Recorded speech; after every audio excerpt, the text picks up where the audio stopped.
आज है 25 सितंबर 2025, दिन बृहस्पतिवार। यूपी की सुर्खियों में आपका स्वागत है। आइए देखते हैं फटाफट अंदाज में यूपी की खबरें।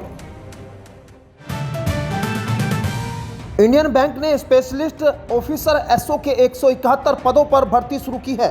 आवेदन प्रक्रिया 23 सितंबर से शुरू हो चुकी है और अंतिम तिथि 13 अक्टूबर 2025 है। चयन लिखित परीक्षा और इंटरव्यू के आधार पर होगा। भर्ती स्केल सेकंड, थर्ड और फोर्थ पर होगी, जिसमें सैलरी 64,820 से लेकर 1,20,940 रुपये मिलेगी। उम्मीदवारों के पास बीई, बीटेक, एमबीए, एमसीए या संबंधित डिग्री होना जरूरी है। आयु सीमा 25 से 36 वर्ष तय की गई है। आरक्षित वर्ग को छूट मिलेगी। इच्छुक उम्मीदवार आधिकारिक वेबसाइट पर ऑनलाइन आवेदन कर सकते हैं। डीआरडीओ ने हैदराबाद स्थित रिसर्च सेंटर इमारत में 195 अप्रेंटिस पदों के लिए भर्ती शुरू की है। आवेदन 27 सितंबर से शुरू होंगे और 28 अक्टूबर 2025 तक चलेंगे। भर्ती में graduate apprentice, BE, BTech, technician apprentice, diploma और ITI trained apprentice, fitter, welder, electrician आदि शामिल है। उम्मीदवार की न्यूनतम उम्र 18 साल तय की गई है। आरक्षित वर्ग को छूट मिलेगी। चयन शैक्षणिक योग्यता, दस्तावेज सत्यापन और मेडिकल टेस्ट के आधार पर होगा। इच्छुक उम्मीदवार डीआरडीओ की आधिकारिक वेबसाइट पर ऑनलाइन आवेदन कर सकते हैं। उत्तर प्रदेश राज्य औद्योगिक विकास प्राधिकरण यूपीसीडा में स्टाफ की भारी कमी औद्योगिक विकास की राह में बाधा बन रही है। 564 स्वीकृत पदों में से केवल 268 भरे हुए हैं, जबकि 296 पद रिक्त है। अभियंत्रण, प्रशासन और वित्त समेत कई विभाग में बड़ी संख्या में पद खाली है। इसके चलते 2 लाख करोड़ के निवेश लक्ष्य के मुकाबले अब सिर्फ 1.22 लाख करोड़ रुपए की ही उपलब्धि हो सकी है। औद्योगिक विकास मंत्री नंद गोपाल गुप्ता नंदी ने कहा कि जल्द ही भर्ती प्रक्रिया पूरी कर ली जाएगी। गंगा एक्सप्रेसवे को आगरा एक्सप्रेसवे से जोड़ने के लिए यूपीईडा फर्रुखाबाद लिंक एक्सप्रेसवे का निर्माण कराने जा रहा है। लगभग 125 किलोमीटर लंबा यह एक्सप्रेसवे इटावा के ताखा से शुरू होकर हरदोई के कोसिया तक बनेगा और इटावा, कन्नौज, मैनपुरी, फर्रुखाबाद, शाहजहांपुर व हरदोई को जोड़ेगा। जलालाबाद तहसील की 3 ग्राम पंचायतों के 1000 से अधिक किसानों की भूमि अधिग्रहित की जाएगी। इंटरचेंज अल्हापुर के रूपापुर समेत कई जगहों पर बनाए जाएंगे। इसके पूर्ण होने पर आगरा, राजस्थान, मथुरा और वृंदावन तक पहुंचना आसान होगा। मुख्यमंत्री योगी आदित्यनाथ 26 सितंबर से छात्रवृत्ति वितरण की शुरुआत करेंगे। पहली बार सितंबर में ही 3.95 लाख विद्यार्थियों को लाभ मिलेगा, जबकि पहले यह प्रक्रिया दिसंबर से शुरू होती थी। कार्यक्रम का आयोजन इंदिरा गांधी प्रतिष्ठान में होगा, जहां सीएम खुद 1,500 छात्रों को वजीफा देकर योजनाओं की शुरुआत करेंगे। इस बार पिछड़ा वर्ग, अनुसूचित जाति जनजाति, अल्पसंख्यक और गरीब स्वर्ण श्रेणी के विद्यार्थी लाभान्वित होंगे। तीनों विभागों के समन्वय से छात्रवृत्ति वितरण में एक रूपता लाई जा रही है। द्वितीय चरण में 31 दिसंबर तक शेष विद्यार्थियों को राशि मिलेगी। उत्तर प्रदेश रेरा ने उपभोक्ताओं की सुविधा के लिए पूरी तरह डिजिटल ई-कोर्ट प्रणाली लागू की है। अब उपभोक्ताओं को कार्यालय जाने की जरूरत नहीं, वे घर बैठे ऑनलाइन शिकायत दर्ज कर सकते हैं, दस्तावेज अपलोड कर सकते हैं और वर्चुअल सुनवाई में शामिल हो सकते हैं। फरवरी 2020 से अब तक 58,793 शिकायतें दर्ज हुई, जिनमें से 35,424 मामलों का निस्तारण ई-कोर्ट से किया जा चुका है। कोरोना काल में भी 9,356 शिकायतें सुलझाएगी। उपभोक्ता वीडियो कॉन्फ्रेंसिंग से विदेशों से भी जुड़ सकते हैं। जल्द ही पोर्टल का नया वर्जन 2.0 लॉन्च होगा। गन्ना विकास विभाग ने गन्ना प्रजातियों के बहुस्थलीय परीक्षणों में एक रूपता लाने के लिए एसओपी जारी की है।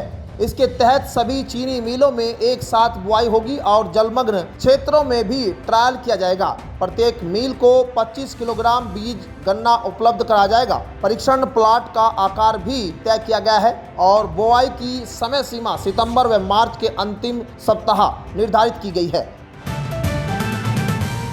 उत्तर प्रदेश के 16 जिला सहकारी बैंकों के कर्मचारियों के वेतन पुनरीक्षण पर बनी सहमति ने अपनी रिपोर्ट सौंप दी है। इसमें 13 बैंकों के कार्मिकों को 1 अप्रैल 2011 से नया वेतनमान देने और स्टाफ कास्ट इनकम रेशियो को 15% से बढ़ाकर 22.5% करने की सिफारिश की गई है। इससे सभी बैंकों के कर्मचारियों को फायदा होगा। रिपोर्ट के अनुसार कैशियर का वेतन 26,000 से बढ़कर करीब 41,000 और वरिष्ठ प्रबंधक का वेतन 59,000 से बढ़कर लगभग 95,000 तक हो सकता है। मंत्री JPS राठौर ने सकारात्मक निर्णय का संकेत दिया है।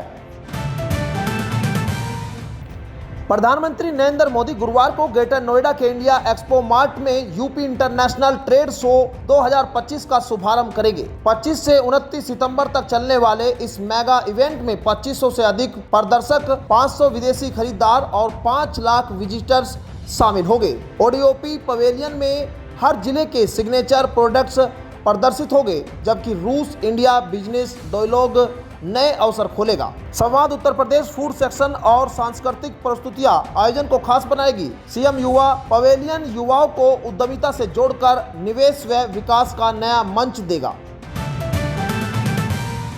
आयुष्मान भारत योजना के 7 वर्ष पूरे होने पर यूपी ने बड़ी उपलब्धि दर्ज की है। प्रदेश में अब तक 5.38 करोड़ आयुष्मान कार्ड बनाए जा चुके हैं, जिसमें यूपी देश में पहले स्थान पर है। 87% पात्र परिवारों को कम से कम एक सदस्य को कार्ड मिल चुका है। अब तक 74.40 लाख लाभार्थियों को मुफ्त इलाज मिला, जिस पर 12,283 करोड़ रुपए खर्च हुए। योजना के लिए यूपी में 6,099 अस्पताल सूचीबद्ध है। CM योगी ने हाल ही में शिक्षकों को भी योजना से जोड़ने की घोषणा की है, जिससे यह यूनिवर्सल कवरेज की ओर बढ़ रही है।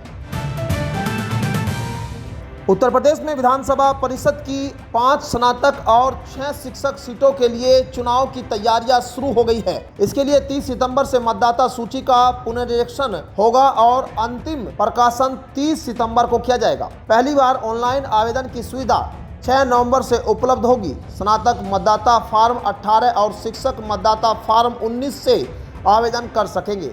मुख्य निर्वाचन अधिकारी नवदीप रेणवा ने बताया कि योग्यताधारी स्नातक व शिक्षक आसानी से पंजीकरण कर पाएंगे। यह कदम चुनावी प्रक्रिया को पारदर्शी और आधुनिक बनाने की दिशा में अहम साबित होगा।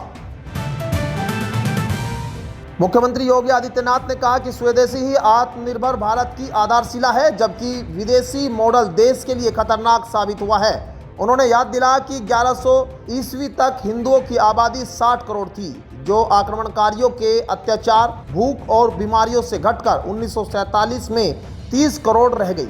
योगी ने बताया कि भाजपा 25 सितंबर से 25 दिसंबर तक आत्मनिर्भर भारत संकल्प अभियान चलाएगी और दीपावली से पहले हर जिले में स्वदेशी मेले लगेंगे। उन्होंने कहा कि भारत का पैसा देश के कारीगरों और युवाओं के हाथ में जाना चाहिए, न कि विदेशी बाजारों में।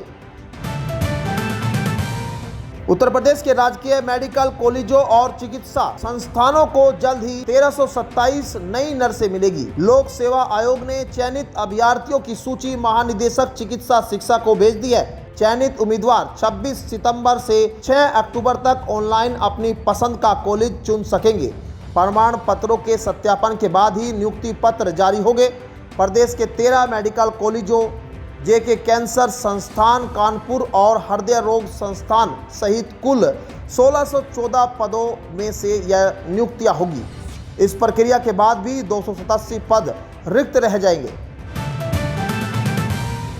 उत्तर प्रदेश कौशल विकास मिशन ने परीक्षण में लापरवाही बरतने वाली 49 एजेंसियों को ब्लैकलिस्ट कर दिया है। मिशन युवाओं को गुणवत्तापूर्ण परीक्षण और रोजगार से जोड़ने के लिए लगातार सख्त कदम उठा जा रहा है। वर्तमान में 31,415 प्रशिक्षु परीक्षण ले रहे हैं, जबकि अब तक 2,90,429 युवाओं को रोजगार मिल चुका है। प्रदेश में 12,627 प्रशिक्षण केंद्रों से लाखों युवाओं ने कौशल विकास किया। मिशन ने स्पष्ट किया है कि केवल कागजी खानापूर्ति नहीं, बल्कि वास्तविक परीक्षण और पारदर्शिता ही आगे मौका दिलाएगी।